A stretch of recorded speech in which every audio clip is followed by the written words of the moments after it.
supposed to be a little bit more impacting than a blue the joke. Perhaps it is little aliens like this guy that appeared in a crop field near Cherhill. I think, really, if it were aliens, there would be more signs given to us that there was an unusual sorry, do element. we have to have this light on as well? No, it doesn't. No, I just thought you might use it to read from them. Can you see all right? I can see fine. Yeah, that's right. Yeah. Everyone happy with me like this? Okay, fine. Yes, I think that if aliens were doing the crop circles, there would be more unusual nature than we've experienced so far. In all my time in crop circles, I must say that everything I've seen so far could be made by people, although there are some exceptional circles out there that do seem to defy all explanation. And my belief is also that there are some simple circles which are ignored by medical researchers, which may still be worthy of research and simply aren't looked at because they're not complicated enough. The researchers only go for the good circles and ignore the smaller ones. So, is it people with boards out in the middle of the night? This is the decision I'm asking people to consider which way you want to believe. Is it aliens, is it people? These would be the tools that would be used by people who are out at night. Boards, which are about 1 metre across with strings attached to them, known as stomper boards, and other implements such as surveyor's tape and diagrams which are drawn beforehand and scaled up in ratio so that you've got your figures to work with. These are the types of things that people use to make crop circles at night. I'm not going to give away all the secrets of circle makers because I believe that it's up to people, if they really want to know the truth, to look into this somewhat themselves, and they'll find out the answers if they look. So,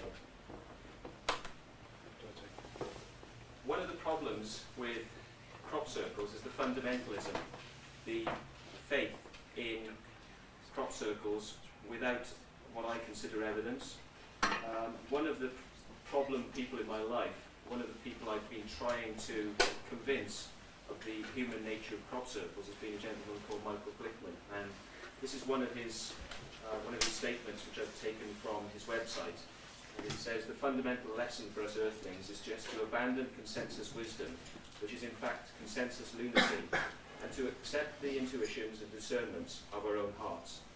Now, in essence, I actually agree with some of what's said, because people have moved away from using their intuitive nature to decide whether things are real or not, and maybe the ancient art of dowsing and this knowing that something can be or can't be because of an instinct inside you. I think we may have lost this, but unfortunately the point which Michael is making is one that he stands to very, very hard, is that he believes that all rational scientific research, when it points you in the direction that doesn't agree with the crop circles, is lunacy. So no science or no explanation can be put forth that would help explain the crop circles. And if it goes in the opposite direction, then the people who research and come to the conclusions that crop circles could be made by people, or more mundane explanations, those people are lunatics, crazy, drunks, whatever. He's quite fierce in his attacks on others. So because of my wish to avail him of some of the knowledge that I had to help him with his research, I contacted him, and subsequently a lot of things happened which led to my arrest, and I'll come to that later on. So, Mr. Michael Glickman and his opinions. These are some of the crop circles that appear fantastically complex and very, very hard to understand how anybody could make such a thing.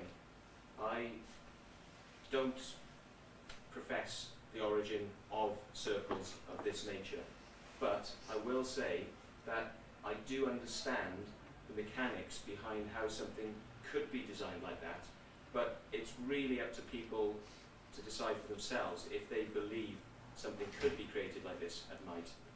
I believe it can, but whether or not I could convince you without taking you out into a field and showing you is another thing. This is what I offered to Michael Glickman and his friends, to come out and see crop circles, agreed, not as complicated as this one, being created by myself and a couple of my friends, to show perhaps where the boundaries lie in what can be done. And my offers to various researchers in the field were rejected completely. They didn't want to come out, they didn't want to see, they didn't want to listen to anything I had to say. So my words fell on deaf ears, unfortunately. But I'll just go through a couple more circles. These are some of the most complicated designs that I feel have appeared in crop circle history, and certainly the most impressive. They really do defy explanation. But again, the scale and the size may not, I believe, be beyond human construction. I'm waiting for the crop circle that's 2 miles wide, maybe one that spans a length across 3 counties. But until we get that created by alien forces, I think I might be a little bit sceptical as to crop circles being created by aliens. This was a crop circle which was created near Bishop's Cannings, which had a lot of people very excited. They called it the basket because it had a weave effect in it, which looked like the crop was going over and under. You can see in these areas up here, and I think I did a zoom up. Yeah. So it actually weaves under and over. Now, I'm going to make an admission to you tonight. I've made it on the internet, and I've made it to the police when I was questioned. This is one of my formations. And I did tell the police that this was my formation because I wasn't, to be quite honest, I wasn't very pleased with the fact that I'd been arrested for something that I wasn't impressed with, which was the sevenfold star. The fact that I had to get out of crop circles after an awful lot of input that I'd given and a lot of research that I'd done, really I wanted to be remembered not for the star, which was very simple and was only created in 2 hours, not the 3 days that you might have read about in the daily newspapers. The circle, the sevenfold star, was created in 2 hours with 2 people. And so, you know, I'd like to be remembered for something that I did which was a little bit better, and the basket is one I asked to be taken into consideration. So there's a possibility I may be prosecuted with this.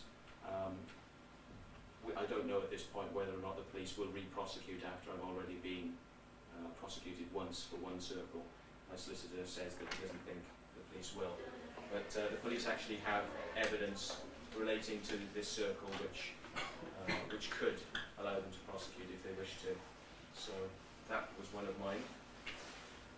This is the farmer who owns the field, which is only up the road from where I live, in Bishop's Cannings. I live in a place called Borton, which is just on the other side of Bishop's Cannings, only 5 minutes walk away from this field. And the farmer, in the morning, upon this circle appearing, decided that it was the work of Satan and that he should shave it out so that nobody be influenced by dark forces.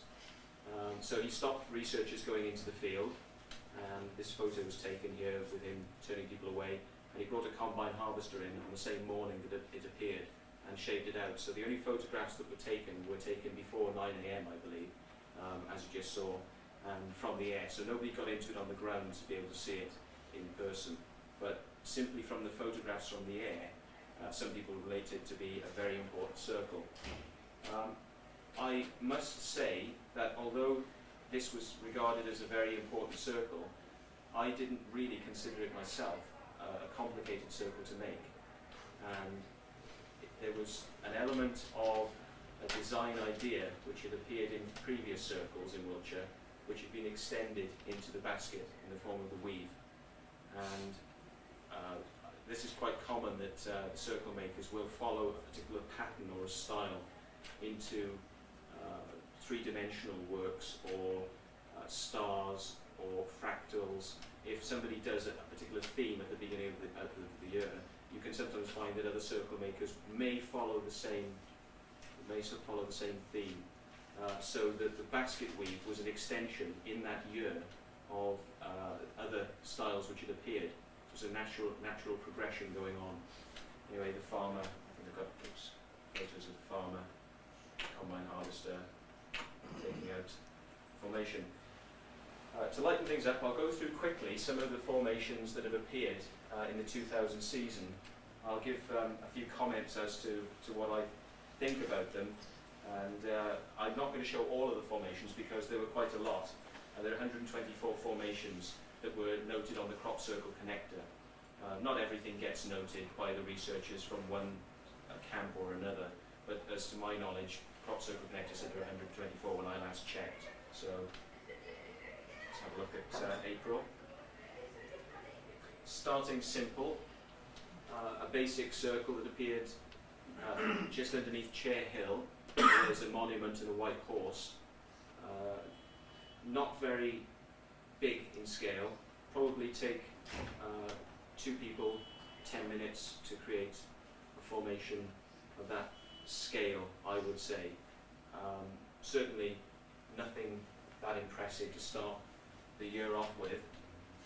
And basic circling rate, and again a small formation only spanning about 2 tram lines. Not that tram lines are always equal, sometimes the sizes differ in different fields, so you can't always aerial gauge the size of a formation by the tram lines, but not a very big formation, but still it's aesthetically pleasing. And that's only 2 I've selected from April. May, this one appeared in Bristol, and whoever or whatever agency was involved in its creation seemed to get a little bit too close to the edge of the field. I don't know whether that's on purpose or whether it was by design. Some people believe that crop circles are placed on specific points because of the energy that exists in the landscape. And if this is true, then maybe this crop circle had to be just where it was, even though the edge of the field was in the way, which somewhat looks like it spoils the design. But again, aesthetically pleasing. One could even say that it's almost a 3-dimensional effect because it's a snake which appears to go above and underneath, come back out and above. So a Mobius strip, an infinity loop, perhaps a 3-dimensional shape showing you smaller, larger, back to smaller. So, oops. You get small circles of a rather unknown nature, such as this. They call this one the bear paw, and it's hard to really know what might be depicted in something like this. If there was a message behind it, what that message might be. Certainly, it's not the neatest formation in the world. There appears to be rough edging on some of the circles, so one could wonder whether or not, if a paranormal agency was involved, whether or not accuracy comes into whether or not a circle is man-made or not. Would a paranormal circle be perfectly smooth, sometimes described like a cookie cutter? It's almost like as if the edges have been sort of taken down very smoothly, or would they be waving edges on a paranormal circle?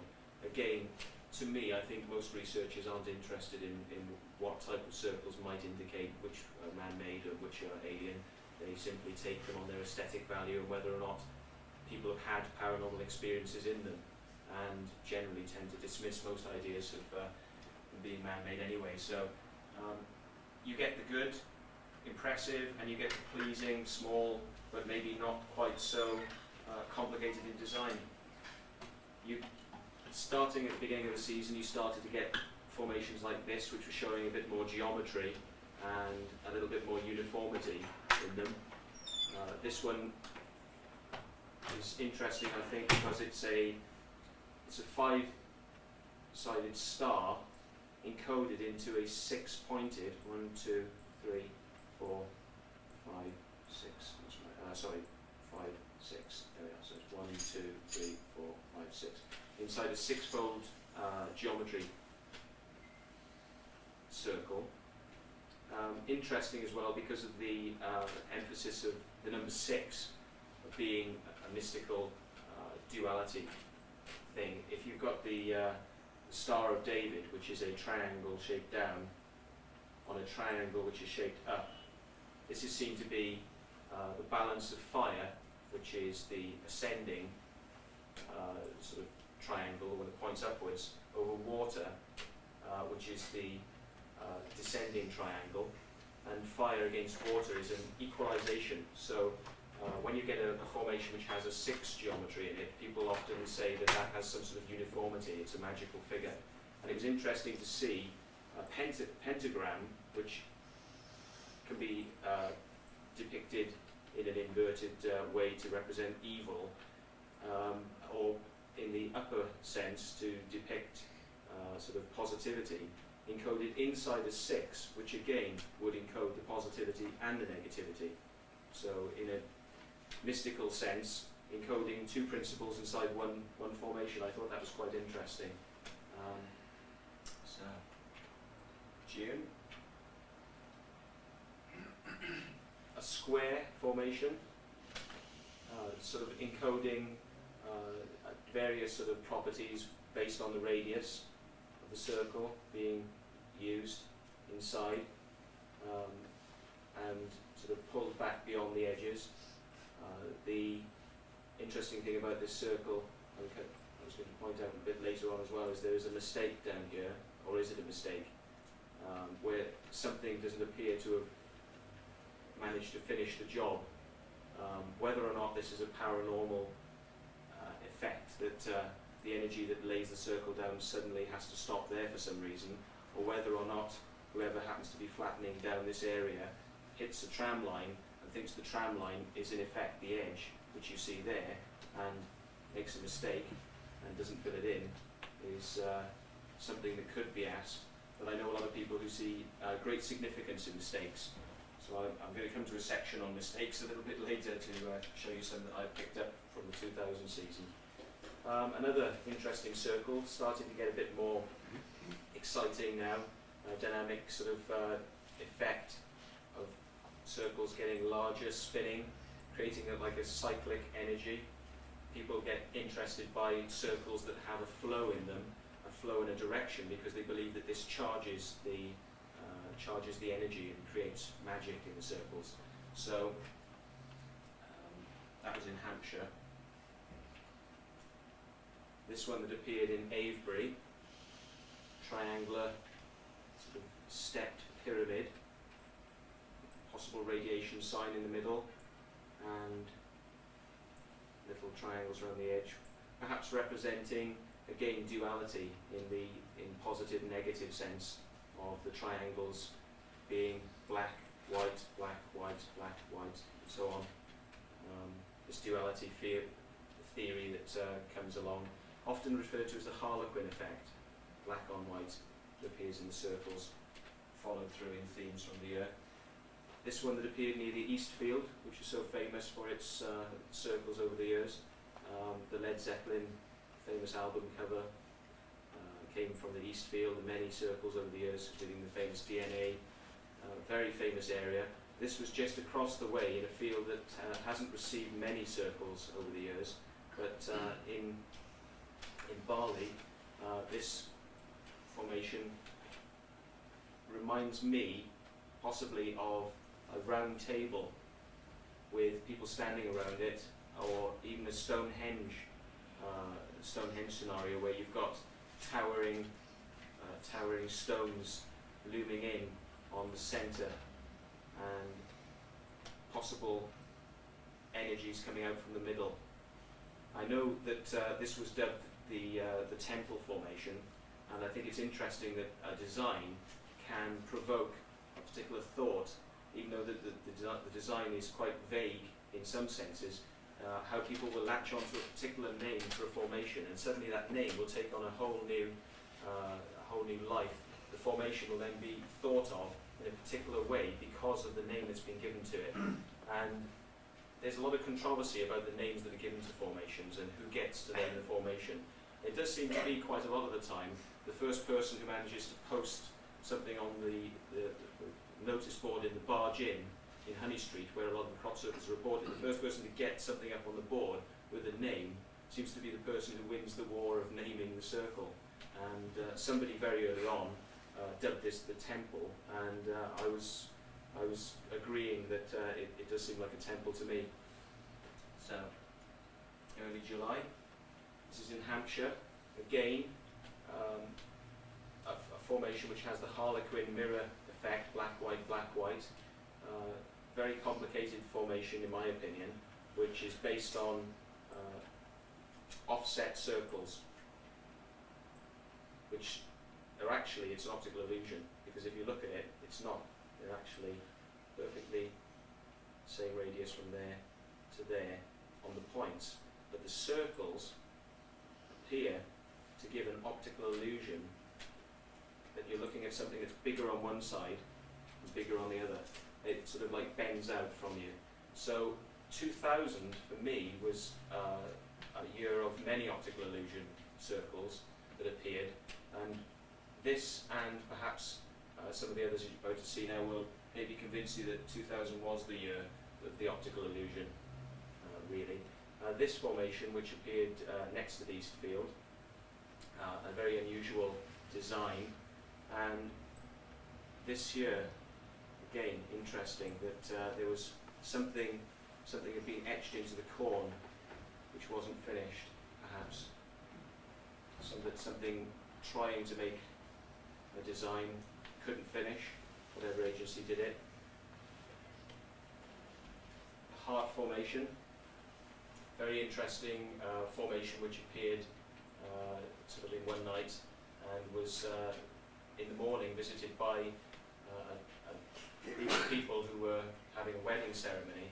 It soon became clear that this had been a commissioned formation, and the wedding ceremony, the people having the wedding ceremony had paid a known circle maker to create this formation, and this information was freely passed around to many researchers who came in the morning.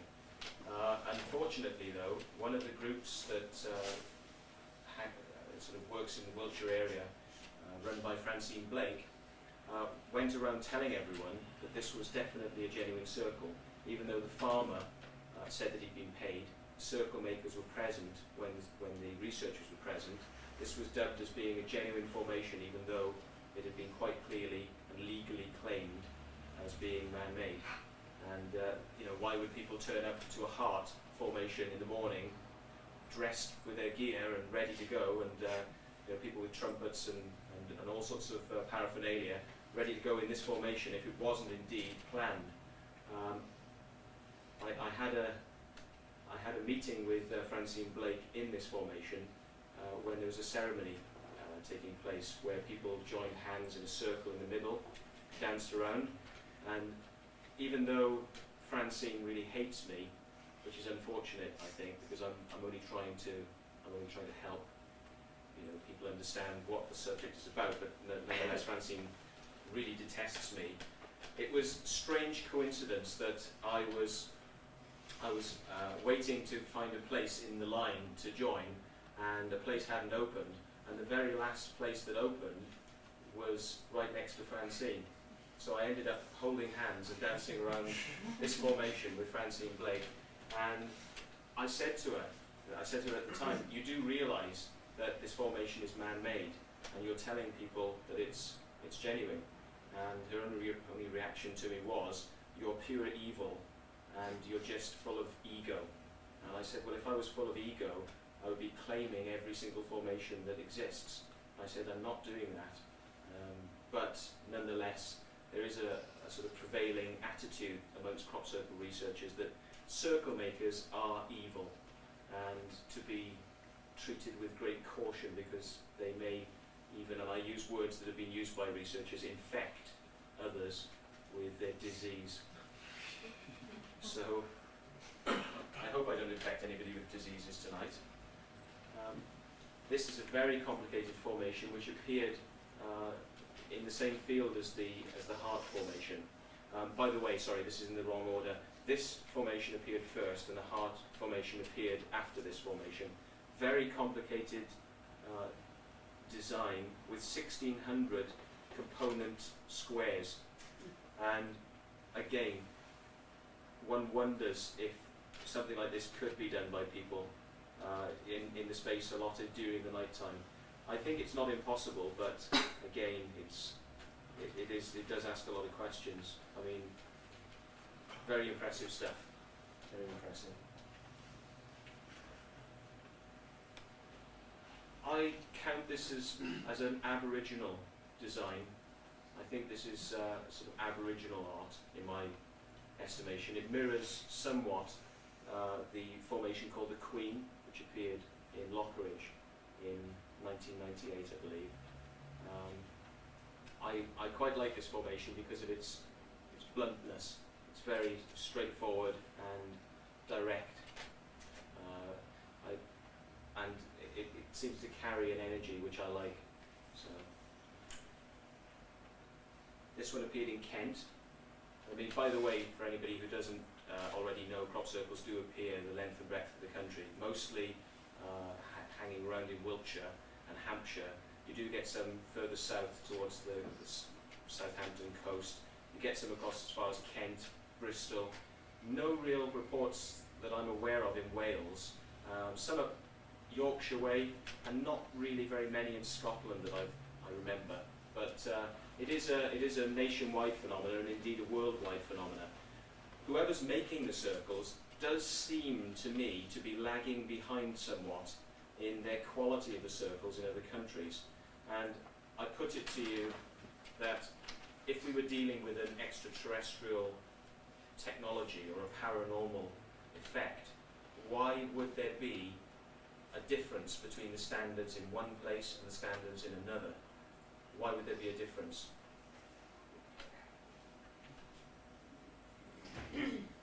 Another interesting circle, I believe this one appeared in Yorkshire. And this Celtic cross, as it was dubbed, with a type of lay, as you can see here, the shine which comes off the crop has been angled by the way the lay has been flattened in four different directions.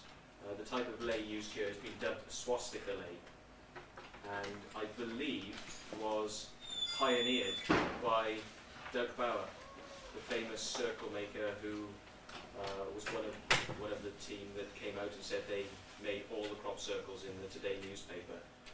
Some of those claims may have fallen slightly short of their original claims. It was later stated that they hadn't made as many circles as they had first claimed, but certainly I believe that Doug and Dave were indeed a very important part of the crop circle phenomena, and helped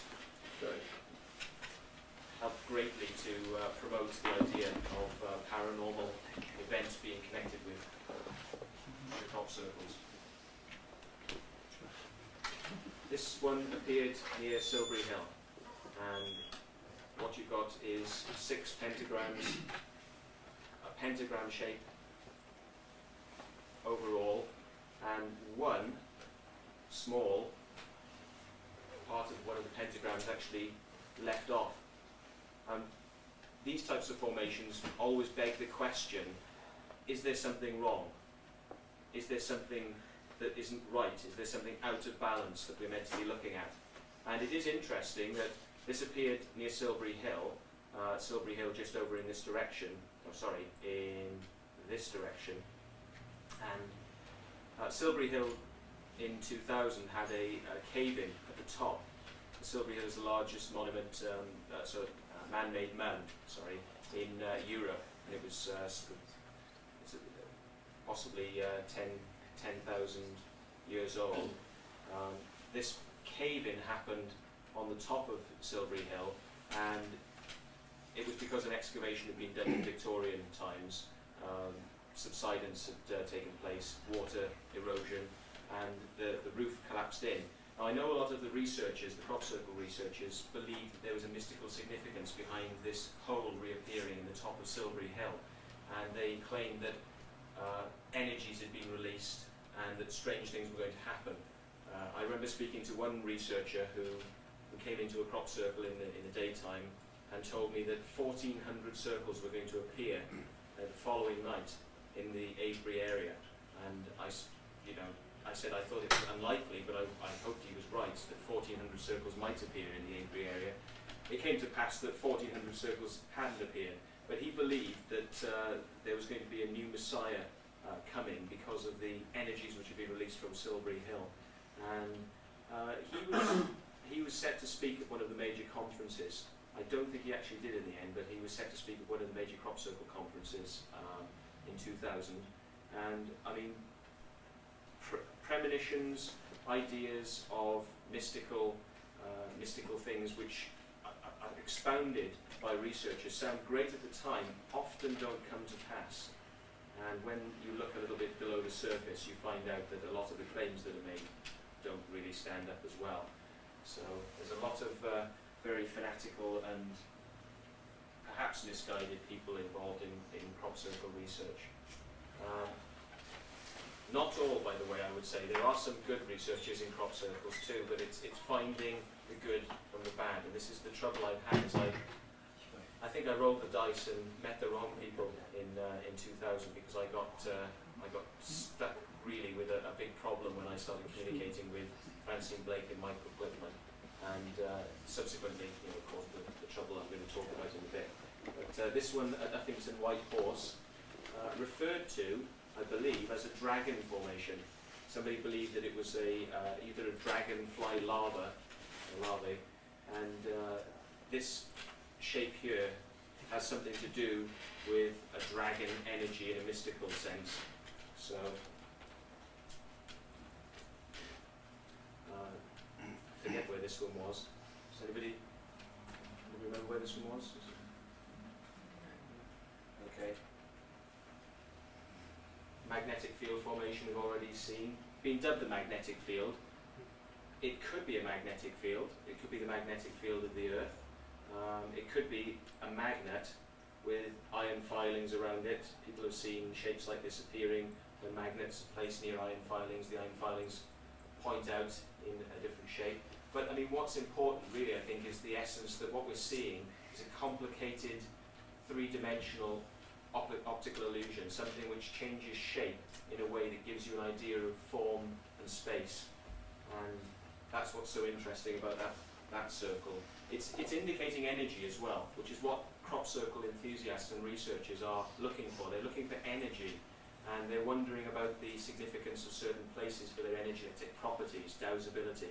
And to have a formation appear that really reeks the word energy, or magnetic field, some sort of energy field, excites the researchers. So there was a lot of excitement over this formation for not only its complexity, but what it could be relating to. This was near Chilbolton Radio Telescope. There's the radio telescope in Hampshire, and this formation appeared very near the radio telescope. I understand that a lot of the time it's unmanned, so the fact that it appeared so close to the radio telescope doesn't necessarily mean that anyone would have seen people making the formation. There's a close-up of the same one.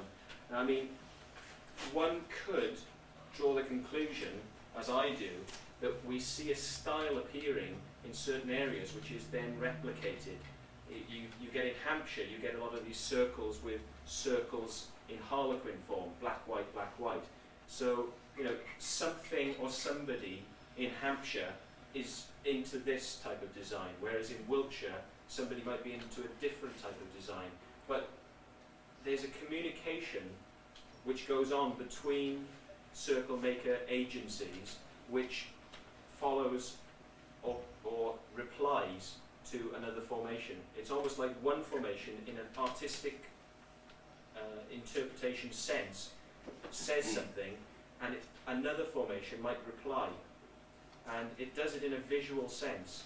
And that's how I interpret crop circles. Not everybody might agree, but that's how I interpret crop circles, that a development will take place in a crop circle season because of a communication between circle making agencies in different parts of the country. An interesting circle. What I would like to say about this one is that a lot of circles look good from the air. This one equally as good as many that have appeared, but when you look a little bit closer, you start to see the non-uniformity of some of the areas. Large petal, small petal, jagged edges that don't round off perfectly. So some formations, as I said earlier on, are better than others. Why would some be better quality than others? Is this an indication of human hand or paranormal prowess? You know, does the paranormal make mistakes, or do people make mistakes? Would a UFO flying over with its laser beam etching microwaved crop circles make mistakes, or would their technology be so advanced as to not make any mistakes? These are the questions I like to ask. I mean, this was represented on the internet, this formation in not Uffington, forget now. It's near Devizes, this formation. It was represented by like this on the net, but it was actually a little bit more shabby in reality because the person who took the photograph decided to clean it up. There were a few mistakes, or what appear to be mistakes down here in this formation. Not quite as clean as one would imagine. It seems to say that, again, there's a non-uniformity. It's kind of like if you've got five balls in a line, you know, 1, 2, 3, 4, 5. Why is the fifth one out of line?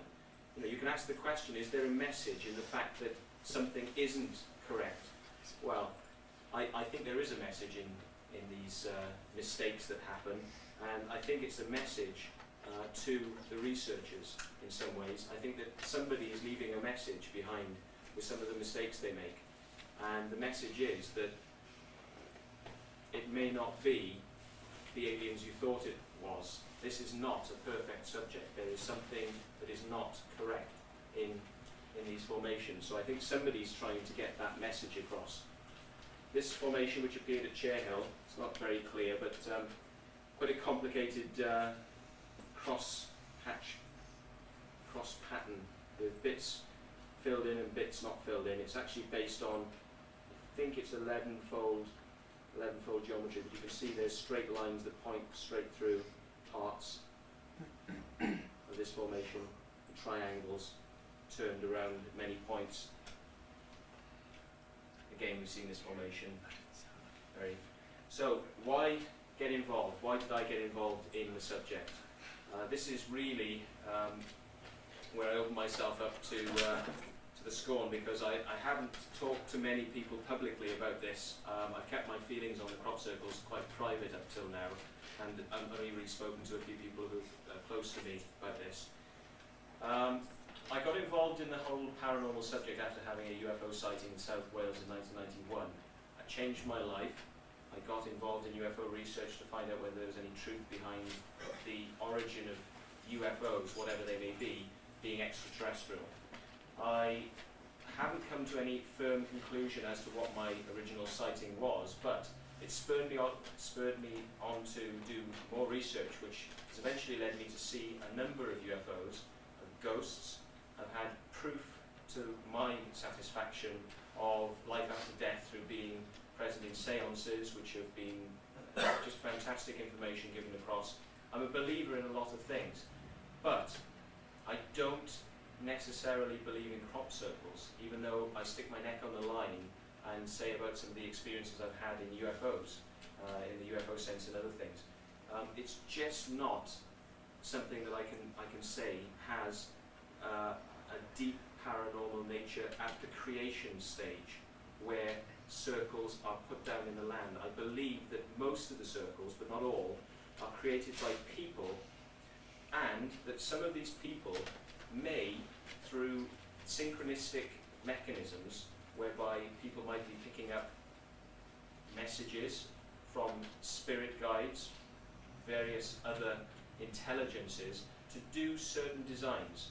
I have seen some formations appear on the same night, which I know, because of the people who were making them at the particular time, 2 formations appearing in different parts of the country, same night, very similar design. The 2 teams in no way connected and no way knowing each other.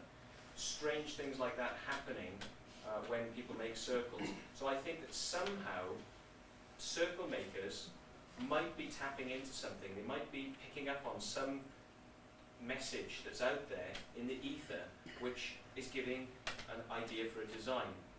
And this may explain some of the reasons why people have premonitions about crop circles. They say, I knew this crop circle was going to appear in the field on a particular night, and lo and behold, it appears. Some of these claims are treated with scorn because they're not logged with trusted sources, put in a bank vault, time-dated seal so that it could be proved that there was no tampering, and then nobody being told about the premonition beforehand, and then the formation appearing in the same design that was predicted.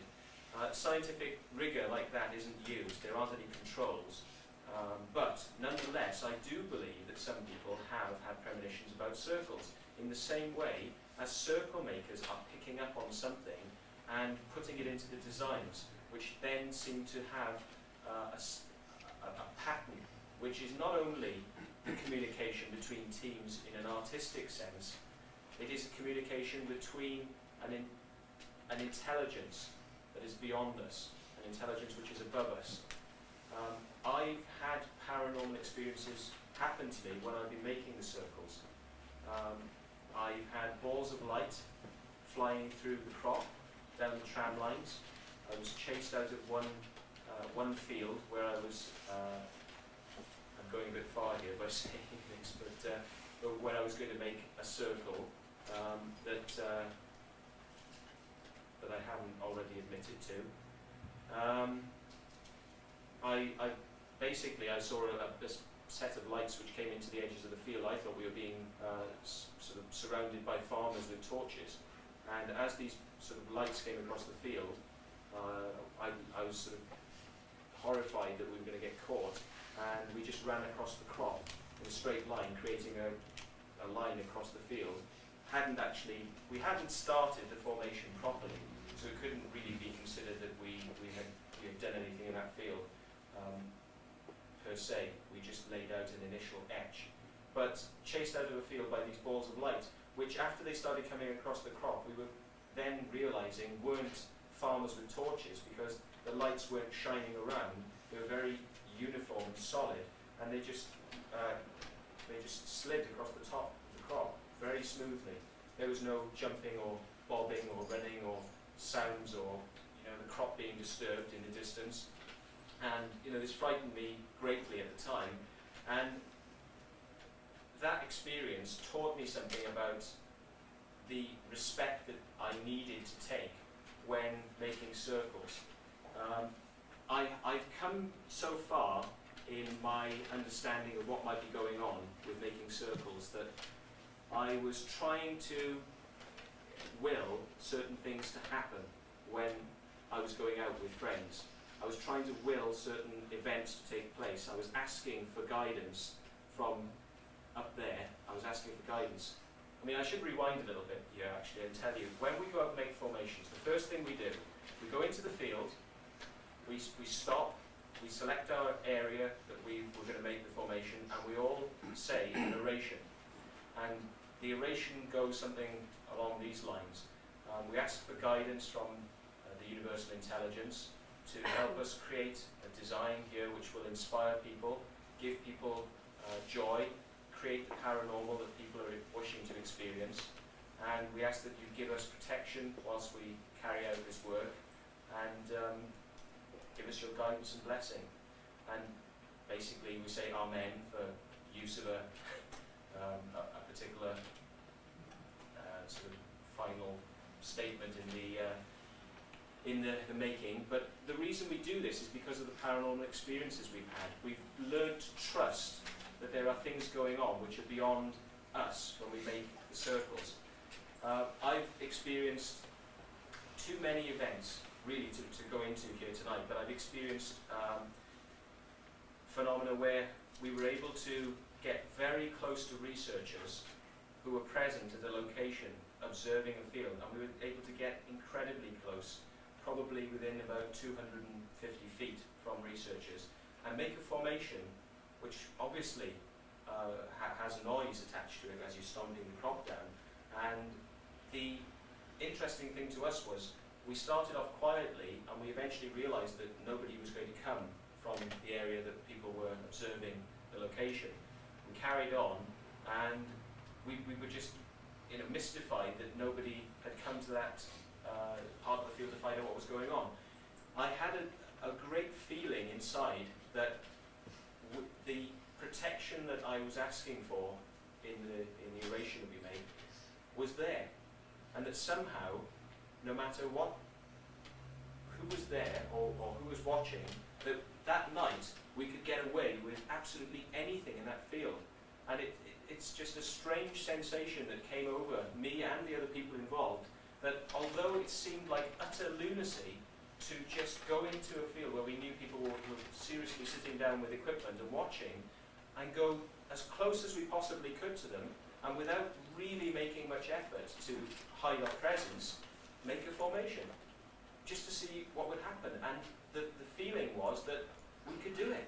It was going to happen. We didn't know that we would be actually protected in some way, but in the morning, when we spoke to the researchers, because they didn't know we were circle makers at the time, we went and sought out the researchers who were on the edge of the field, and we said, what did you see? Did you see anybody out there? Did you see any strange activity?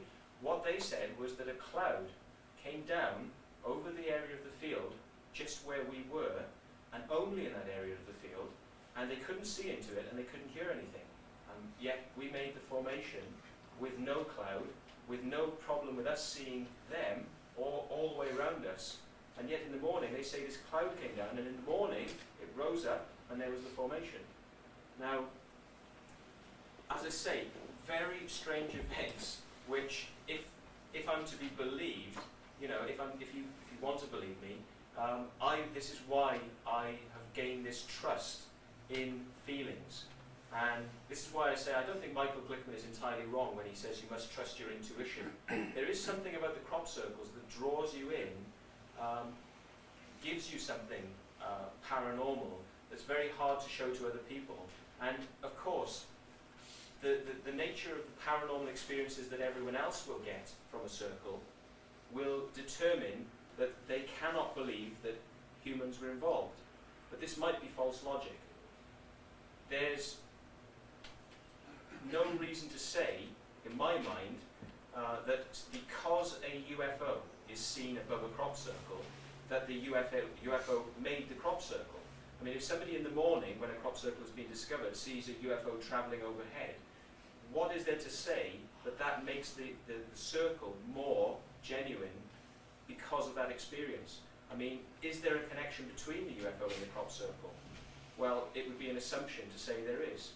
In my years of knowing which crop circles are made by people I know, and which crop circles have been made by me, and the reactions that I've seen other people have in the crop circles, I'm confident when I say that people do experience paranormal events in man-made circles.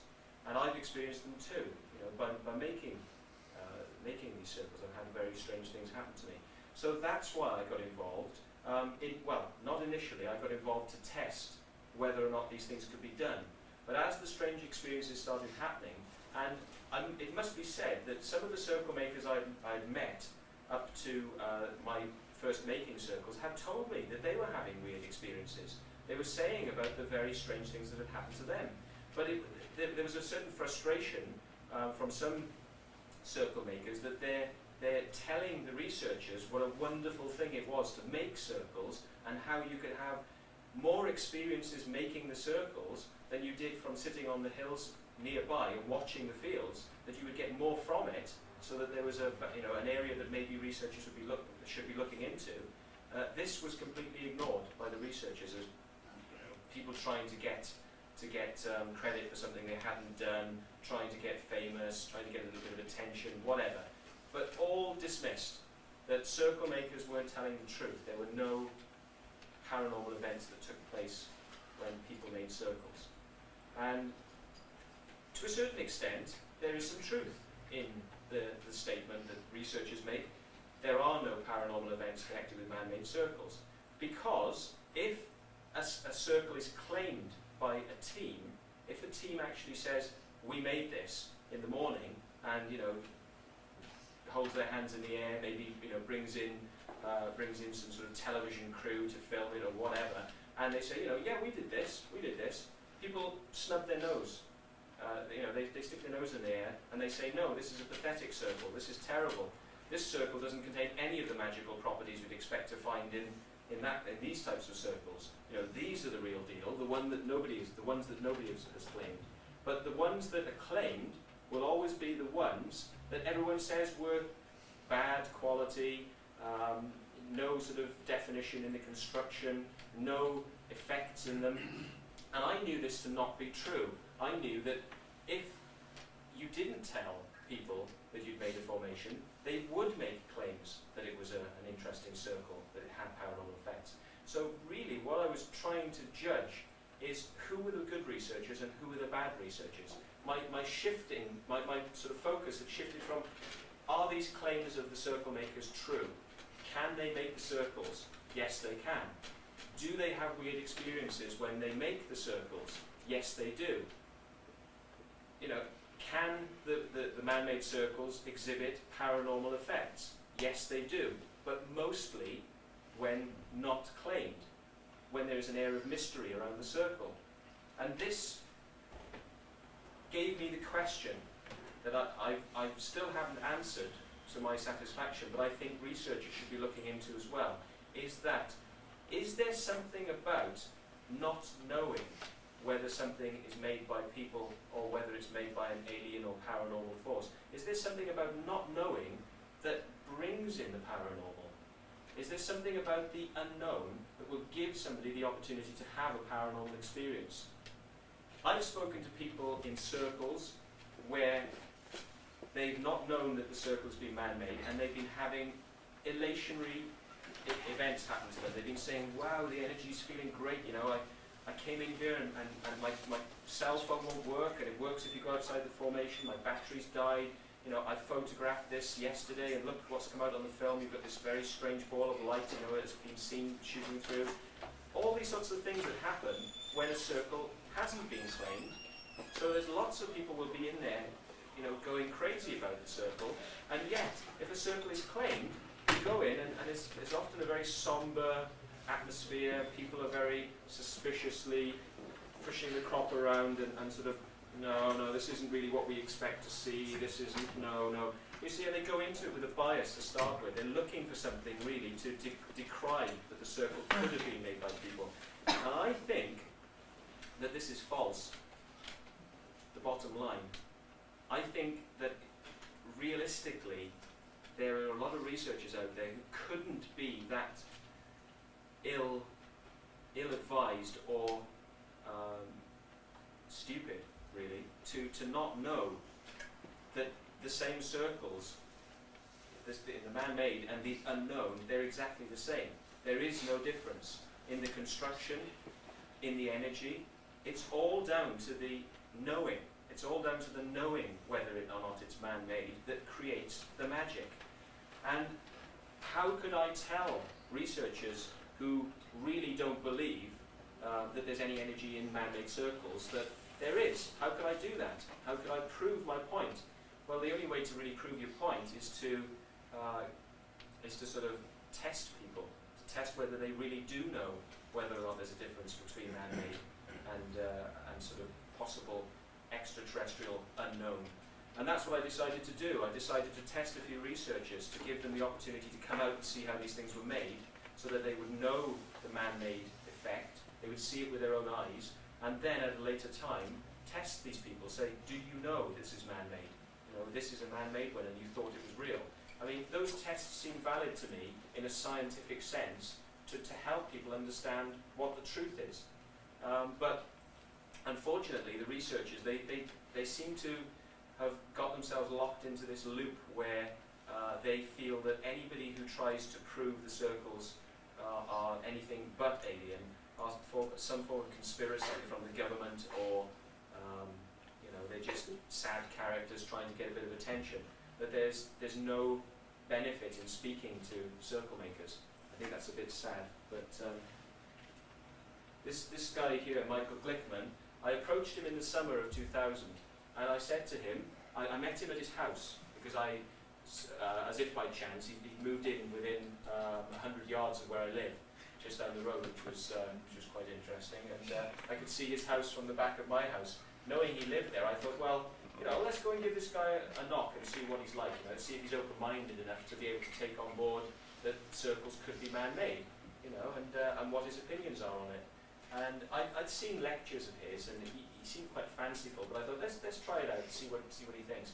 And I visited him at his house, and he was just arriving back when I got there. And I just said to him, I'd like to meet sometime and have a chat. Do you want to have a chat about the crop circles and hear some of the things that I've experienced, and bounce some ideas back and forth. And he was polite enough on the occasion, and he said, no, I don't really want to have a chat right now, but I'll call you. I said, okay, fine. So I sent him an email about a day or so later to remind him that I'd like to meet up. And I had a phone message, which I still have from Michael, which says quite bluntly he didn't want to speak to me, he had nothing to share with me, he was not interested in speaking to me any further, don't call me back, and slammed the phone down. And I just wondered why. What is the problem with trying to speak to somebody to understand their position? Has he spoken to circle makers in the past and found it to be such a futile venture to try and find out about these things that he's given up? And I wasn't quite happy, so I wrote back to him and I said, look, really, I'm not trying to push your buttons and wind you up, but would you like to come out and see a circle being made? I'll do this for you at night, and you can dismiss me if you want to afterwards, but would you like the opportunity? And I didn't get a reply to that, but the general word I was hearing around the place was that Michael Glickman was saying that I was harassing him, and that I was threatening to kill him. So, I started to go, oh my God, what the hell's going on here, You contact somebody and this is what happens. So I thought, well, I'll go to somebody else. So I went to Francine Blake, who runs the Wiltshire Crop Circle group, and I started sending her a few emails. And I turned up at her meeting in Devizes. I knew lots and lots of people in this meeting. It was a 2-day conference. And I knew lots of people. There were lots of circle makers there were lots of researchers, there were lots of UFO people, and I was happy enough saying hello to a lot of my friends. And Francine saw me there. I'd sent her a few emails, and Michael Glickman was due to be talking that particular day. It was the Saturday, and we sat down to have a cup of tea, and I was told that we had to leave. And I said, why? We're not doing anything wrong. And I was told, no, you have to leave right now. And I said, but I'd like to sort of stay and maybe watch some of the speakers later on.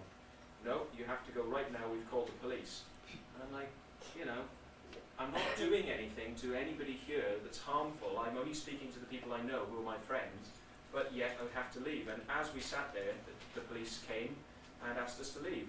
We were given our money back, and we left the sort of place, and we were asked not to return because it would be a breach of the peace. We said, fine, we're not out to cause trouble. We're just here because we're interested in the crop circles like everyone else that's here. We just have a slightly different perspective on things. So they said, okay, that's fine, just don't come back because they are entitled to their privacy if they wish that. And we said, okay, fair enough. Now, that was reported then as we tried to enter the crop circle conference without paying. We tried to get in through a back kitchen door. Well, there is some slight truth in this, in that when I parked my car at the back of the school where it was being held, John Blake, that's Francine's husband who's organising the conference, pointed us through this door to get in. And he said, it's through there. And he knew we were circle makers because he was very, he knew that we were circle makers. He must have seen our faces somewhere. And he pointed us through a door. We went through the door, it was one door open and all 3 doors on the inside locked. So we turned around and we came back out. Now I don't know how that can be misconstrued as us trying to get in without paying, because we went then to the front door and in front of a number of people paid to get in, and when the police arrived we were given our money back. And the policewoman's name is WPC Stride. If anyone wants to ring Devizes Police Station and ask for WPC Stride and whether or not we were given our money back, she might be able to help you out in sort of knowing that we did pay to get in. But there's these people out there in the research community who just lie and lie about circle makers, and it seems like an attempt to sort of get one up. That if you can't win with your research, you just undermine the credibility or the sort of the standing of the person. If you can't attack the research, attack the person. This is where I think some of these people are coming from. So Michael Glickman, I had to give up on Michael because he wasn't interested. But I did approach a number of other researchers, mostly Americans, who were interested in coming out. And I took them out, made some formations in daylight, paid farmer the money for entry to the field, and some of the effects which were found on the equipment that the Americans had brought with them showed them that there were energies present that they measured in what they believed to be genuine circles were present in the circle we had just made. So they threw their arms in the air and said, oh my God, you know, people are making circles that have got this energy, and we've been using these devices for the last 2.5 years, and we thought this was an accurate device to tell us that this was a genuine circle, and you just made a circle in broad daylight, and what the heck? Present as well, at the same time, it was Ron Russell, Dr. Simeon Hine, Linda Moulton Howe. Linda Moulton Howe is an American UFO researcher. She does research on animal mutilations, this sort of stuff. She saw this. She experienced the energy effects that were there. She saw how the circle was created in a short space of time using complicated techniques. It wasn't a simple circle, it was an oval, which requires a different technique to create, slightly more complicated, not impossible. She saw all of this. We sat down, we had a long conversation about how we experienced strange balls of light and this sort of stuff. Now, Ron and Simeon went away from this with the feeling that we were telling the truth, that there was something to the circles we had made, that they did have an energy, whereas unfortunately, Linda Moulton Howe, for reasons that none of us can understand, went away from the whole thing thinking we were government agents, and the whole thing was a setup. And she went on American radio and told everyone that. We're government agents.